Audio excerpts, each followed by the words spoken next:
est à distance, les écrits deviennent très directs et peuvent même être perçus comme brutaux et tous nos sens sont un peu perturbés puisque même la vue n'est qu'en 2 dimensions, on peut même pas, partager un verre ou quoi que ce soit. Donc c'est comme ça que petit à petit on perd le lien, que les échanges deviennent vraiment purement efficaces, purement organisés, et on produit en fait comme des machines. Et c'est cette somme de petits écarts qui mettent de la distance dans une équipe qui fait que petit à petit aussi on perd d'efficacité.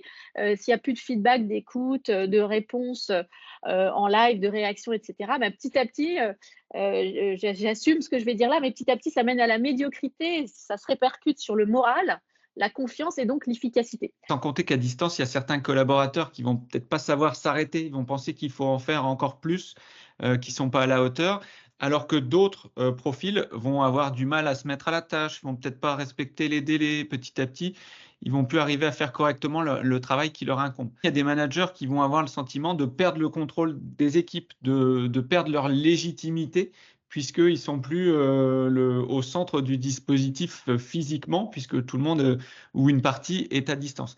Et c'est par tous ces facteurs que la vitesse à laquelle on s'isole, la vitesse à laquelle, le collectif a tendance à se déliter, est rapidement exponentielle. Alors la question qu'on se pose, c'est dans ce contexte, comment on va pouvoir proposer des animations variées qui favorisent le collectif à distance? C'est veiller à ce que personne dans votre équipe ne tombe dans cette fameuse négligence dans la relation, donc au sein de votre équipe, pas que vous-même. C'est-à-dire que vous allez devenir en fait une sorte de community manager, vous allez être le chef de tribu de votre équipe qui est à distance et vous allez pouvoir, je vais vous donner plusieurs exemples, inciter notamment les équipes à arrêter les mails dans certains cas pour reprendre l'habitude de se parler et donc de prendre le téléphone. Le fait de revenir à cette pratique un peu à l'ancienne, c'est aussi d'encourager, les échanges de vive voix. Vous allez pouvoir également encourager toutes les occasions pour célébrer des succès. Le but, c'est de recréer de l'émotion commune et de célébrer les victoires de l'équipe. Vous allez devenir, vous savez, en visio, un petit peu comme un animateur radio, qui a le talent pour aller chercher les prises de parole, pour aller interpeller les personnes par leur prénom et pour faire en sorte que tout le monde soit à l'aise. Et la ligne conductrice, c'est d'éviter aussi toute forme de routine, d'endormissement, de l'esprit d'équipe. Notre deuxième point, c'est vraiment de structurer l'informel, de créer des moments d'interaction, dès que vous ouvrez une visio. Alors ça peut prendre plusieurs formes, l'objet souvent, c'est de mettre de l'énergie collective dans la réunion. La première forme que ça peut prendre, j'en ai déjà parlé parce que c'est l'une de mes passions, c'est les icebreakers, ces petits moments informels au démarrage d'une réunion, présentielle, distancielle, hybride. Il y a différentes formes d'icebreakers. Ils permettent de créer de la relation avec vos équipes. Alors, il y a des très classiques et très professionnels, on va dire. Quel est le facteur clé de succès de cette réunion? Vous faites un tour de table pour récolter les réponses. C'est une forme d'icebreaker très professionnelle. Et il y en a d'autres qui sont plus décalés. Quel a été ton premier job, etc. Il y a une infinité. Il suffit juste de trouver l'icebreaker qui va correspondre à l'objectif de votre meeting et qui va aussi correspondre à votre style. Il ne faut pas faire des choses qui sont trop décalées par rapport à votre style personnel. Deuxième moment d'interaction important, la fin de la réunion, en miroir de ce que je viens de dire, c'est les techniques de feedback, celles qui permettent de conclure la réunion et de recueillir l'avis, les impressions de chacun et de les engager un petit peu dans la suite du processus. Donc, on parle de structurer l'informel parce que finalement, ça demande un petit effort, c'est pas forcément naturel au début, mais ça le devient petit à petit. Prévoir et de penser à structurer ces temps dans les interactions à distance. Troisième sujet, c'est d'organiser, quand vos équipes sont à distance, des travaux collectifs. L'idée, c'est de renforcer les liens, mais c'est aussi de cultiver la créativité.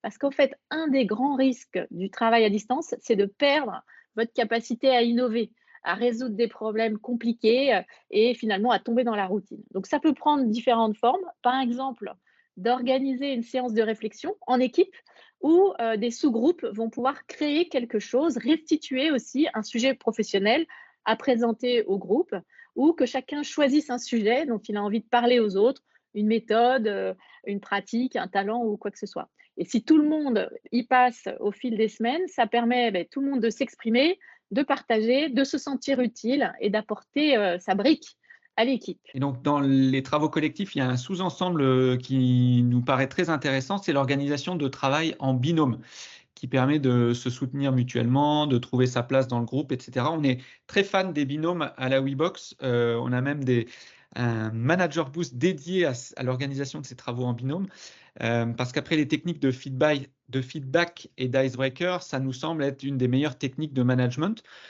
Ça permet d'aider les collaborateurs à réfléchir à deux en leur confiant une mission commune pour produire quelque chose ensemble. Ça crée de l'émulation et ils sont plus créatifs. On est toujours plus créatifs à deux cerveaux qu'à un seul.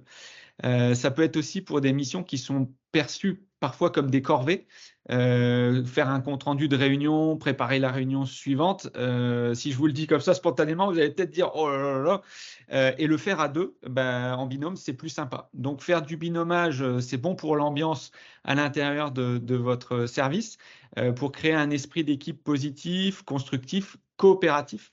Et c'est aussi un bon moment de transmission d'expertise entre deux collaborateurs qui sont amenés à travailler ensemble. Si vous avez une pratique, que ce soit pour voilà, animer un icebreaker, animer un format, donner envie, motiver, quel type d'animation d'équipe mets-tu en place lorsque tes équipes sont à distance? Je vois que certains ont notamment fixé des points de contact de 30 minutes par semaine.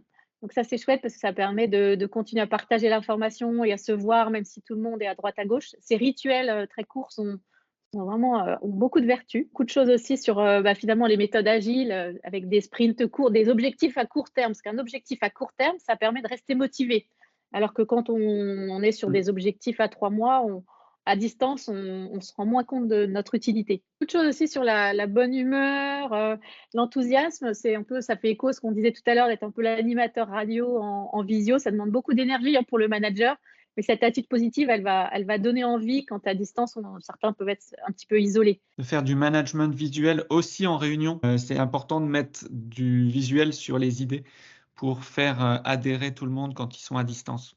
Le fait de faire des pauses, c'est vrai qu'on n'y pense pas forcément parce qu'on ne se rend pas compte qu'un tel commence à être fatigué, qu'un tel a l'air moins concentré. Mais dès qu'on dépasse l'heure, c'est important de prévoir même un petit break. On fait le tour de sa chaise, on revient et on se reconcentre. Je vois quelqu'un qui a mis en place un rituel tous les lundis pour célébrer les succès.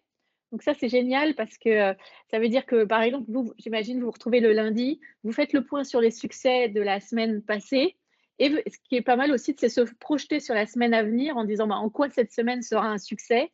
Ce qui fait que ça crée une dynamique où chaque semaine, on partage et on projette et on attend le succès, quoi. Donc, on se met en action. Plusieurs managers qui insistent sur la notion d'aller chercher ceux qui sont plutôt silencieux, d'avoir cette notion d'équipe exhaustive et pas laisser ceux qui spontanément sont moins extravertis. Faire des feedbacks individualisés, c'est vrai que parfois, et Charles disait, il faut structurer l'informel. Parfois, quand on est à distance, on oublie un peu de faire du feedback parce qu'on est dans la pure efficacité de notre réunion, notre point.